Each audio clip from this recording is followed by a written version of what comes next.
Dear students, today's our topic is types of plans. जो 12th business trees का topic है आज, types of plan मनसूबे की कितनी किस्में हैं उसी के बारे में आज हम थोड़ा सा आपको बताएंगे. How many types of there are different types of plans. There are different types of plans. Now the first is objectives. The first plan objective is objectives. Objective का मकसद क्या है? हमारा जो पहला जो प्लान का जो पहला किस्म है वो है ऑब्जेक्टिव्स. मकसद, हमारे मकासद क्या है? एक प्लान जब हम बनाते हैं उसके मकासद क्या होने चाहिए? तो objectives can be defined as a position where the management wants to reach. Objective can be, हम ऑब्जेक्टिव को डिफाइन करेंगे. ऑब्जेक्टिव का माने क्या है? It can be defined as a position where the management wants to reach. That is the end point. Where we are and where we want to reach. What are our objectives? हमारा मकसद क्या, हम कहाँ पर हैं और हम कहाँ पर पहुँचना चाहते हैं.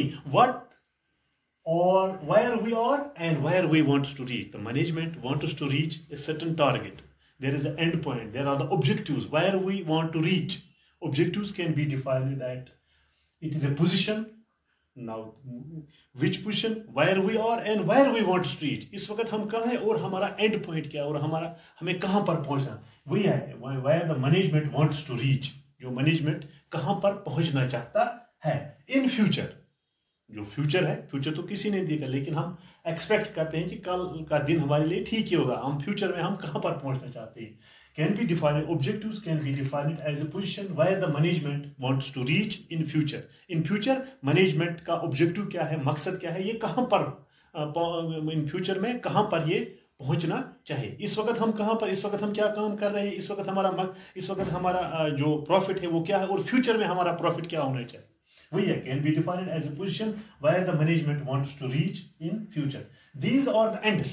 These objectives are the end points. ये end point है, हमें ये देखना है कि हमारा मकसद क्या है, हमें कहाँ पर पहुँचना. These are the end points. These are the ends. These are the ends where the organization wants to achieve its target or objective. So objectives can be defined as a position where the management wants to reach in future.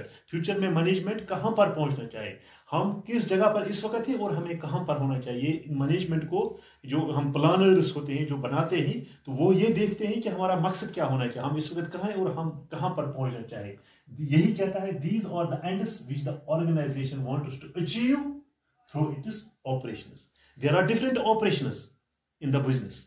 ये जो operation हम करते हैं, वो operation हम किस तरीके से, वो जो काम हम करना चाहते हैं वो हम किस तरीके से, हमारे पास डिफरेंट ऑपरेशन, डिफरेंट टास्क्स होते हैं, तो हम उसको किस तरीके से ऑपरेट करें, ऑपरेशन को किस तरह से चलाएंगे ताकि हमें ज्यादा से ज्यादा मुनाफा आए. यही है ऑब्जेक्टिव का mind wants to achieve through its operation. There are different operations. यहाँ पर बहुत सारे ऑपरेशन होते हैं काम करने के, तो हम कहाँ पर पहुंचना चाहते हैं. where are the ends, where is the end point where we want to reach. These are the ends which an organization wants to achieve through its operations. यही पहला जो टाइप है प्लान का, वो है ऑब्जेक्टिव. हम कहाँ पर हैं और हम कहाँ पर पहुंचना चाहते हैं इन फ्यूचर में. जो हमारे ऑपरेशंस है वो कहाँ पर हम करेंगे और उनसे क्या क्या फायदे हम लेंगे. यही प्लान इस ऑब्जेक्टिव का मकसद है. दूसरा है स्ट्रेटजी, हिकमत अमली. तो दूसरा टाइप है प्लान का strategy. Strategy is a comprehensive plan to achieve the organization objectives.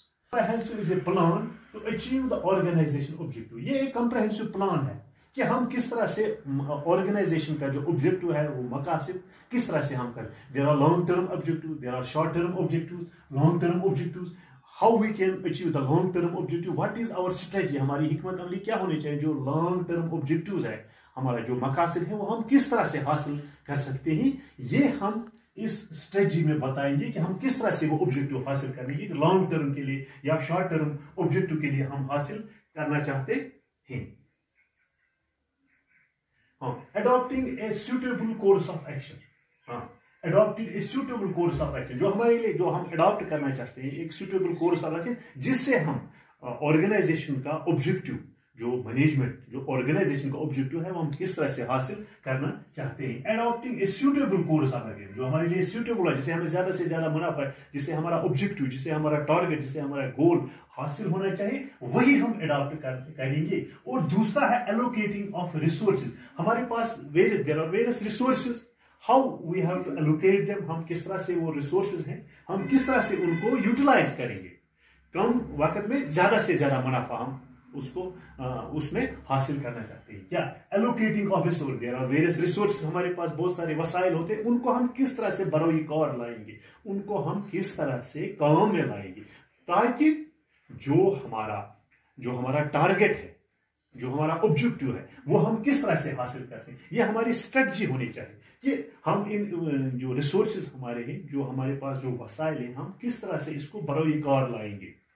That is the strategy. That is the plan strategy. When the planners जो बनाते हैं प्लान को, उनको एक स्ट्रेटजी बनानी पड़ती है कि हम किस तरह से एलोकेट रिसोर्स करते हैं, हम किस तरह से जो लॉन्ग टर्म ऑब्जेक्टिव है हम किस तरह से वो हासिल करें। क्योंकि प्लान एक दिन के लिए नहीं होता है, हम आज बनाएंगे प्लान तो बस कल ही खत्म करेंगे, लेकिन नहीं, प्लान तो हमें आज ही बनाना है। लेकिन हमारे पास जो वसाइल है, एलोकेट जो रिसोर्सेज हैं, हम किस तरह से इसको एलोकेट करेंगे ताकि हमें ज्यादा से ज्यादा मुनाफा, हमें ज्यादा से ज्यादा टारगेट हासिल हो। तीसरा इसका है इसका तीसरा टाइप है इसका पॉलिसीज। हमारी पॉलिसी क्या होनी चाहिए। Policy is a general statement that provides guidelines for thinking. ये जो पॉलिसी है ये एक स्टेटमेंट होता है। ये पॉलिसी, हमारी पॉलिसी क्या होनी चाहिए, clear cut policy is a general statement. ये एक जनरल स्टेटमेंट है that provides guidelines for thinking. ये हमें गाइडलाइन, एक रोड मैप देता है, गाइडलाइन देती है सोचने के लिए कि हमें क्या करना है, कल के लिए हमें क्या करना है। वो policy is a general statement, it is a general statement that provides guidelines for thinking. ये हमें एक गाइडलाइन, ये रोड मैप हम देता है कि हम क्या करेंगे, हम क्या गाइडलाइंस फॉर थिंकिंग, जो हम कौन सी गाइडलाइंस बनाएंगे जिससे हमें ज्यादा से ज्यादा मुनाफा आ जाए। ये पॉलिसी है कि हमारे जो प्लानिंग पॉलिसीज है, हमारे जो ऑर्गेनाइजेशन में, हमारे मैनेजमेंट में क्या पॉलिसी है कि हम किस तरह से सोचेंगे उस पर। ये एक प्लेटफॉर्म हमें देता है, ये एक रोड मैप हमें देती है, गाइडलाइंस फॉर थिंकिंग। मगर ये पॉलिसी क्लियर कट होनी चाहिए। ए वेल डिफाइंड पॉलिसी में हेल्प इन सॉल्विंग। अगर हमारे पास पॉलिसी होगी तो ये क्लियर कट हमें बता देती है कि अगर आपके पास कोई कॉम्प्लेक्स या हेक्टिक कोई जॉब, कॉम्प्लेक्स सिचुएशन आई है, डिफिकल्ट सिचुएशन अगर हमारे पास आएगी तो हम इसको किस तरह से सॉल्व कर सकेंगे, तो इसको हम किस तरह से हल करेंगे। यही कहता है ए वेल डिफाइंड पॉलिसी। अगर हमें पहले ही ये पॉलिसी वाज़िया होनी चाहिए प्लान में कि अगर किसी वक्त हमें हेक्टिक जॉब आए या कॉम्प्लेक्स सिचुएशन आए, प्लान में किसी वक्त ऐसी डिफिकल्टी भी आती है, तो अगर हमारे पास पॉलिसी होगी तो इस सिचुएशन में हम किस तरह से बाहर आएंगे, ताकि उस सिचुएशन को इस तरीके से हैंडल हम कर सके ताकि जो हमारा प्लान है, जो हमारा काम है, उस पर कोई असर नहीं पड़े। लेकिन ये वेल डिफाइंड पॉलिसी होनी चाहिए, general statement that provides guidelines for thinking. A well-defined policy may help in solving complex problems. तो हमारे पास बहुत सारे पॉलिसीज होते हैं। मिसाल के तौर पर है क्रेडिट पॉलिसी है, प्राइसिंग पॉलिसी है, on which objectives are to be these objectives are to be achieved। हमारे पास क्रेडिट पॉलिसी है, हमारे पास प्राइसिंग पॉलिसी है। ये क्लियर कट होनी चाहिए, प्लान में डिफाइन होनी ये चाहिए कि हमारी क्रेडिट पॉलिसी क्या है, हमारी प्राइसिंग पॉलिसी क्या है। उस बेस पर हम जो ऑब्जेक्टिव है हम किस तरह से हासिल करेंगे, ये पॉलिसी हमें बताइए। ये पॉलिसीज जो ऐसी होनी चाहिए वो हमें clear cut, in hectic job, in difficult situation, where we have to come out, but it should be defined in the policy। Policy यही बता देती है हमें कि अगर आपके पास कोई हेक्टिक जॉब आता है, अगर आपके पास कोई मुश्किल काम आता है, तो उससे आप किस तरह से बाहर। हमारे पास बहुत सारी पॉलिसी होती है। मिसाल के तौर पर क्रेडिट पॉलिसी है, हमारी प्राइसिंग पॉलिसी क्या है, हमारी जो क्रेडिट पॉलिसी वो किस तरह से होनी चाहिए, हमारी जो प्राइसिंग पॉलिसी किस तरह से बननी चाहिए, ताकि हम ज्यादा से ज्यादा मुनाफा उसमें हासिल करें। तो चौथा है procedures, तरीकेकार। What are the procedures? procedures or routine steps framed to carry out activities. Procedures or the routine steps, ये हमारे पास एक routine steps होनी चाहिए. In framed to carry out the activity, there are different activities and there are various activities which are to be carried out, which are to be performed in the this plan while doing the work, while achieving the objective of the organization. These procedures are routine steps framed to carry out the activities. These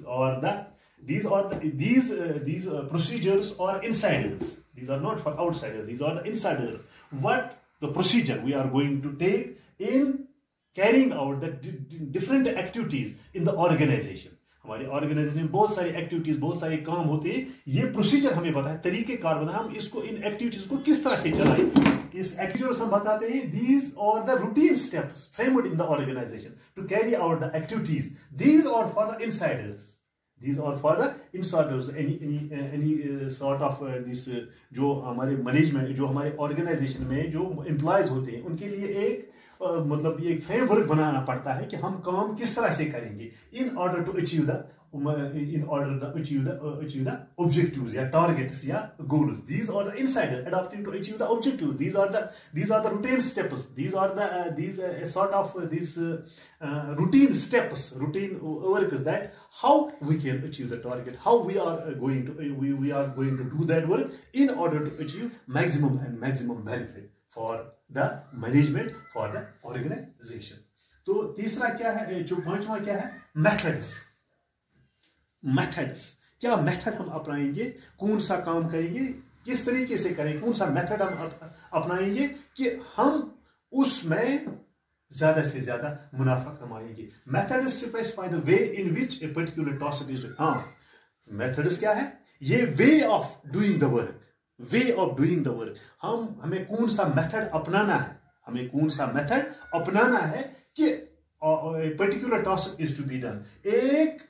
वो काम, एक particular task हम किस तरह से करेंगे, किस तरह से कर सकते हैं. दो method specify the way in which the particular task is to be performed and what methods are to be taken in achieving the goals.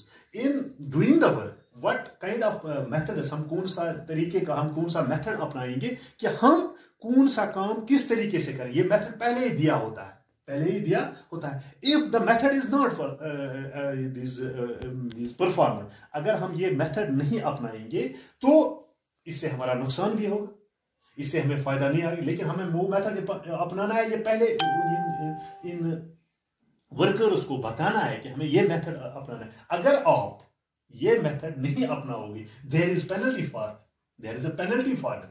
If they ignore these methods, if they don't follow these methods, they ignore them, there is a penalty for them. They can penalize. Why? You have not adopted these methods in doing the work. Well, method is an important type of plan. What kind of methods are to be taken while doing the work, while doing a particular task is to be done, is to be performed, that if we can achieve the goal, if these methods, if these tasks are not performed, we have to penalize them. Next is rules.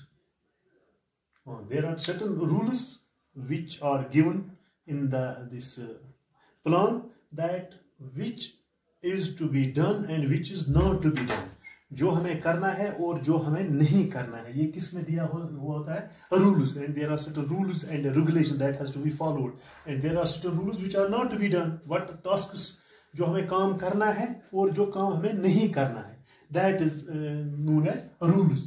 These are methods signify the manner of doing things. And these are the methods which signify the manner of doing things as prescribed by the selected procedure. जो हमारे पास जो selected procedures है, तरीकेकार है, उसमें बताया दिया गया है कि ये किन हदूदों के अंदर, किन रूलों के तहत ये काम हमें करना है और क्या काम हमें नहीं करना है. ये पहले रूल्स में दिया गया होता है. प्लान का ये टाइप है रूल्स, यानी rules are that kind that are to be followed, which are to be done and which are not to be done, that signify the manner of doing things as prescribed by the related procedures. हमारे पास जो procedure है, तरीकेकार दिया गया, उसी के अंदर से हमें काम करना है.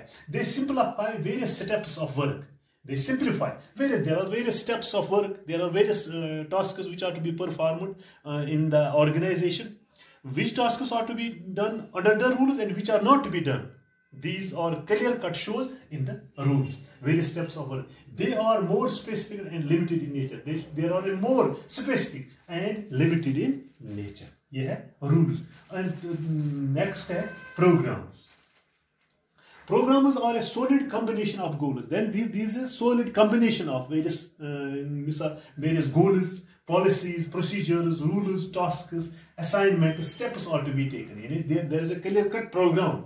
What kind of programs? This is a solid combination of goals. This is a various combination of various things like goals hai, procedures hai, policies hai, rules hai, tasks hai, assignments that are to be followed in these programs. Programs are a solid combination of goals, policies, procedures, tasks, assignment, steps are to be taken, resources to be implied, and other elementary necessary to carry out a given course of that steps are to be taken under which program we have to follow. This is clearly shown under the program type. And program, अब तो क्या है ये? A program is a precise plan. Program is a precise plan. Precise को क्या? Which lays down the procedures to be performed to accomplish a given task. जो हमारे task दिया गया है, वो हम किस तरीके से करेंगे? जो task आपको बताया गया है, उसी तरीके से हम ये उसको करना है. ये program हमें बता देता है. Last is budget. Last पर budget है. Budget estimate. This is known as budget. Budget is a plan of numerical terms. This is known as numerical terms. ये numerical हिंसों में ये दिया गया होता है कि हमारे पास कितनी बजट होनी चाहिए, किस काम को कितने पैसे लगेंगे हम और कब कितना टाइम इसको लगेगा, ये हमें बता देता है कि इसमें कितने पैसे लगेंगे. That is a numerical calculation. That is a numerical terms which quantifies desired facts and figures. ये हमें एग्जैक्ट बताता है कि कितने पैसे हम लगेंगे, कितने फिगर इसमें, कितना अमाउंट इसमें लगे. ये बजट एस्टिमेट हमें बनाना है. This is the important point in the planning that we have the various tasks have to be performed, that what kind of figures, that facts which quantify the desired facts and figures. हमें कितने पैसे, इसमें कितना amount लगेगा, estimate इसको बनाना है, एक budget बनाना है, बजट एस्टिमेट बनाना है. That should be in the numerical form. मिसाल के तो हमारे पास बहुत सारे ये बजट होते हैं. कैश बजट, हमें कितना कैश बजट, हमें प्रोडक्शन बजट कितना होता है, जो एम्प्लॉय के लिए जो सेल्स बजट है वो कितना हो जाएगा, मैन्युफैक्चरिंग बजट है, सेल्स बजट है. Various things to be done under this budget. Budget में हमें यही बताना है कि हमें कौन सा काम करना है और उसको कितना पैसे लगेंगे. A budget is an estimated future needs covering some of the various activities of an enterprise to be defined in a period of time. किस पीरियड में और कितना उसमें पैसे लगेंगे. It is expressed in numerical. ये मैंने पहले बताया, this is a numerical term. Desired facts and figures. The important budget prepared in the business enterprise. जो इंटरप्राइज है या ऑर्गेनाइजेशन है, हमारे पास बहुत सारे बजट एस्टिमेट होते हैं. मिसाल के तौर पर है सेल्स बजट है, प्रोडक्शन बजट है, कैपिटल बजट है एंड मास्टर बजट है. ये हमें बताना दिखाना है किसमें, प्लान में. तभी हम कहेंगे हम एक कामयाब प्लानर हैं अगर इसको इतना एस्टिमेट इसको लगेगा, इतने पैसे इसे लगेंगे within our budget. The task should to be performed in well time. वो those were the types of plans. Hope that you have learned it. तो ये थे प्लान के टाइप जो आज मैंने आपके सामने डिस्कस किए हैं. उम्मीद है कि आपको समझ आई होगी. थैंक्स.